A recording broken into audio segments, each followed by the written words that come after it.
Hi guys, how you doing? This is 247 The Hustler, and my other intro faded like that, and so we're gonna be this is why I look different now than I do for the rest of the video. So let's do it.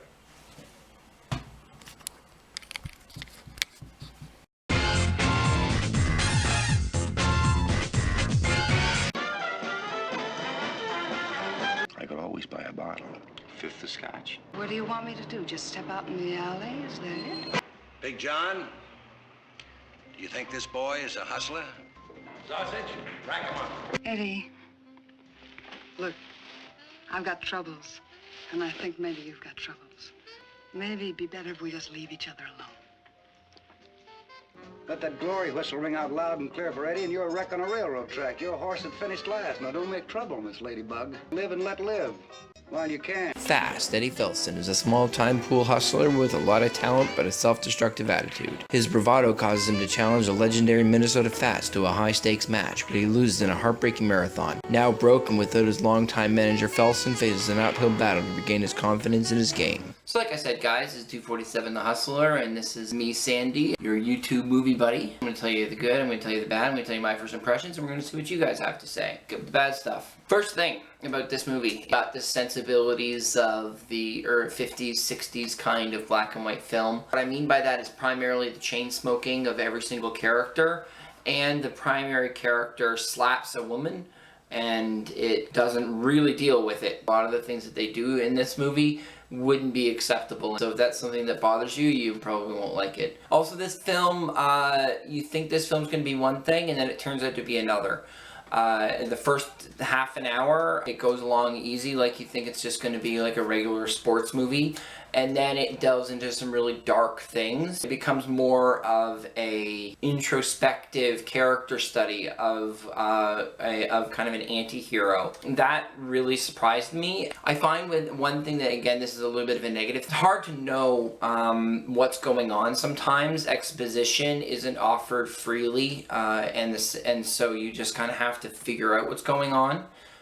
For a lot of these older films, it might be that the settings should tell you, but maybe those signals and cues are gone for us in this day and age. One thing I will say, again, it's really good if you look at this as a character study of a depraved human being and how he tries to struggle out of this kind of lifestyle. But it's also really good as a sports movie and, you know, falling down on your luck and trying to fight your way back. So it's both. Look at it like a Goodfellas kind of thing. That would be like a Scorsese film is what I would actually say this is more like. And actually Scorsese took up this character and redid it in The Color of Money.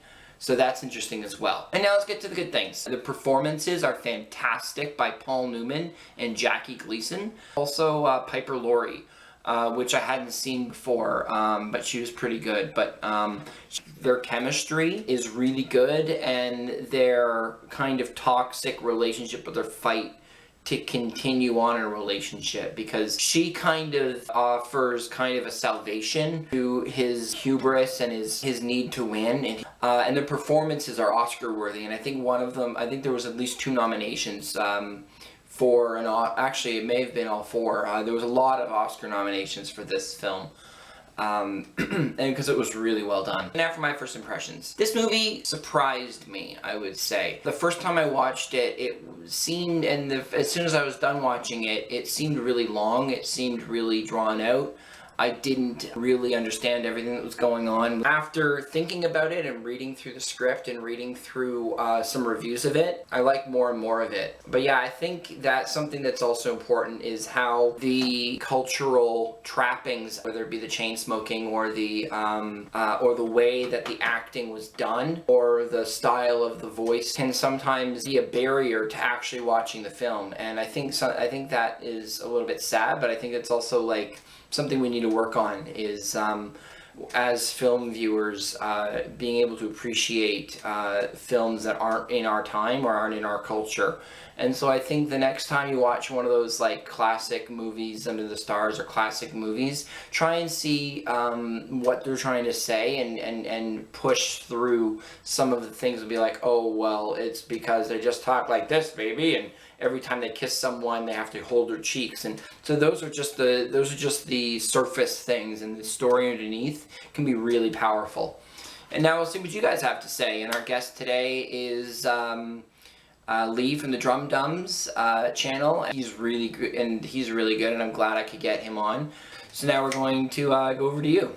Hey guys, this is a quick little video for my first impressions. He asked me to do a review on The Hustler, which is in the IMDb top 250, and this is a really, really cool and edgy movie for the time that it came out, which was 1961.